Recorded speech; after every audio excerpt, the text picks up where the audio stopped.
Hey there. Subscribe to my channel and also press this bell icon so you can get latest video notifications. And this is absolutely free. The Swiss Family Robinson by Johann David Wyss. Chapter 17. I rose early, and descended the ladder, a little uneasy about my kangaroo, and found I was but just in time to save it, for my dogs had so enjoyed their repast on the entrails, which I had given them the night before, that they wished to appropriate the rest. They had succeeded in tearing off the head which was in their reach, and were devouring it in a sort of growling partnership. As we had no store-room for our provision, I decided to administer a little correction as a warning to these gluttons. I gave them some smart strokes with a cane, and they fled howling to the stable under the roots. Their cries roused my wife, who came down, and though she could not but allow the chastisement to be just and prudent, she was so moved by compassion that she consoled the poor sufferers with some remains of last night's supper. I now carefully stripped the kangaroo of his elegant skin, and washing myself and changing my dress after this unpleasant operation, I joined my family at breakfast. I then announced my plan of visiting the vessel, and ordered Fritz to begin preparations. My wife resigned herself mournfully to the necessity. When we were ready to depart, Ernest and Jack were not to be found. Their mother suspected they had gone to get potatoes. This calmed my apprehension, but I charged her to reprimand them for going without leave. We set out towards Tent-House, leaving Flora to protect the household, and taking our guns as usual.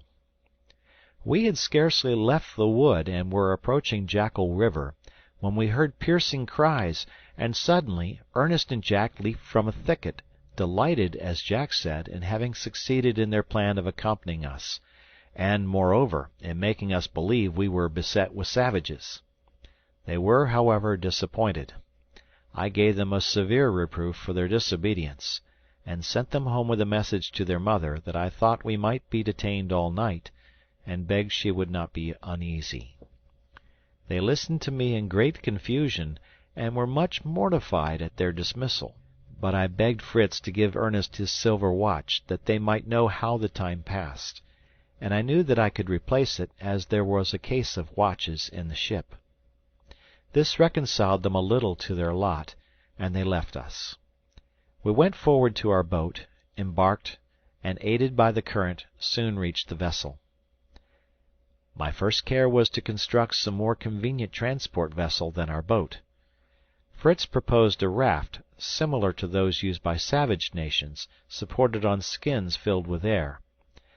These we had not, but we found a number of water hogsheads, which we emptied and closed again, and threw a dozen of them into the sea, between the ship and our boat. Some long planks were laid on these, and secured with ropes. We added a raised edge of planks to secure our cargo, and thus had a solid raft, capable of conveying any burden. This work occupied us the whole day, scarcely interrupted by eating a little cold meat from our game bags. Exhausted by fatigue, we were glad to take a good night's rest in the captain's cabin on an elastic mattress, of which our hammocks had made us forget the comfort. Early next morning we began to load our raft. We began by entirely stripping our own cabin and that of the captain. We carried away even the doors and windows. The chests of the carpenter and the gunner followed. There were cases of rich jewelry, and caskets of money, which at first tempted us, but were speedily relinquished for objects of real utility. I preferred a case of young plants of European fruits, carefully packed in moss for transportation. I saw with delight among these precious plants apple, pear, plum, orange, apricot, peach, almond, and chestnut trees, and some young shoots of vines. How I longed to plant these familiar trees of home in a foreign soil! We secured some bars of iron and pigs of lead, grindstones, cart-wheels ready for mounting, tongs, shovels, ploughshares, packets of copper and iron wire, sacks of maize, peas, oats, and vetches, and even a small hand mill. The vessel had been, in fact, laden with everything likely to be useful in a new colony. We found a sawmill in pieces, but marked, so that it could be easily put together. It was difficult to select, but we took as much as was safe on the raft, adding a large fishing net and the ship's compass. Fritz begged to take the harpoons, which he hung by the ropes over the bow of the boat, and I indulged his fancy. We were now loaded as far as prudence would allow us, so, attaching our raft firmly to the boat, we hoisted our sail, and made slowly to the shore. End of chapter 17. Chapter 18. The wind was favourable, but we advanced slowly, the floating mass that we had to tug retarding us. Fritz had been some time regarding a large object in the water. He called me to steer a little towards it, that he might see what it was. I went to the rudder and made the movement. Immediately I heard the whistling of the cord, and felt a shock, then a second, which was followed by a rapid motion of the boat. "We're going to founder!" cried I. "What's the matter?" "I've caught it!" shouted Fritz. "I've harpooned it in the neck. It is a turtle." I saw the harpoon shining at a distance, and the turtle was rapidly drawing us along by the line. I lowered the sail, and rushed forward to cut the line, but Fritz besought me not to do it. He assured me there was no danger, and that he himself would release us, if necessary. I reluctantly consented, and saw our whole convoy drawn by an animal whose agony increased its strength. As we drew near the shore, I endeavoured to steer so that we might not strike and be capsized. I saw after a few minutes that our conductor again wanted to make out to sea. I therefore hoisted the sail, and the wind being in our favour, he found resistance vain, and tugging as before, followed up the current, only taking more to the left, towards Falcon's Nest, and landing us in a shallow, rested on the shore. I leaped out of the boat, and with a hatchet soon put our powerful conductor out of his misery. Fritz uttered a shout of joy and fired off his gun, as a signal of our arrival. All came running to greet us, and great was their surprise, not only at the value of our cargo, but at the strange mode by which it had been brought into harbour. My first care was to send them for the sledge, to remove some of our load without delay, and as the ebbing tide was leaving our vessels almost dry on the sand, I profited by the opportunity to secure them. By the aid of the jackscrew and levers, we raised and brought to the shore 2 large pieces of lead from the raft. These served for anchors, and, connected to the boat and raft by strong cables, fixed them safely. As soon as the sledge arrived, we placed the turtle with some difficulty on it, as it weighed at least 300 weight. We added some lighter articles, the mattresses, some small chests, etc., and proceeded with our first load to Falcon's Nest in great spirits. As we walked on, Fritz told them of the wondrous cases of jewellery we had abandoned for things of use. Jack wished Fritz had brought him a gold snuff-box to hold curious seeds, and Francis wished for some of the money to buy gingerbread at the fair. Everybody laughed at the little simpleton, who could not help laughing himself when he remembered his distance from fairs. Arrived at home, our first care was to turn the turtle on his back, to get the excellent meat out of the shell. With my hatchet I separated the cartilages that unite the shells.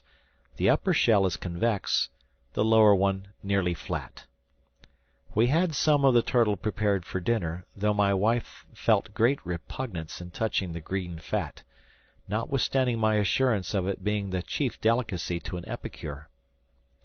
We salted the remainder of the flesh, and gave the offal to the dogs. The boys were all clamorous to possess the shell, but I said it belonged to Fritz, by right of conquest, and he must dispose of it as he thought best.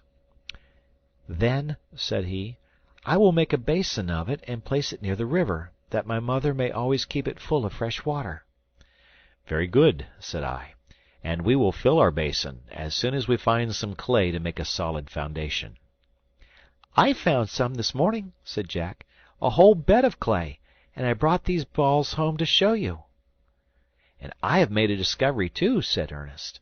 "Look at these roots, like radishes. I have not eaten any, but the sow enjoys them very much." "A most valuable discovery indeed," said I.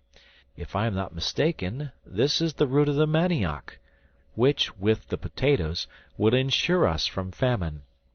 Of this root they make in the West Indies a sort of bread, called cassava bread. In its natural state it contains a violent poison, but by a process of heating it becomes wholesome. The nutritious tapioca is a preparation from this root."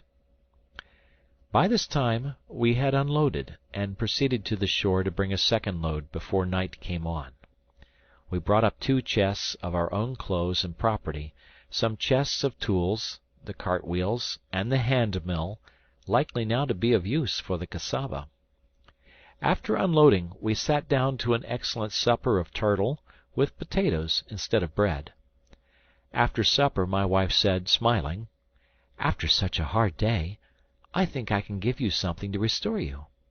She then brought a bottle and glasses, and filled us each a glass of clear amber-colored wine.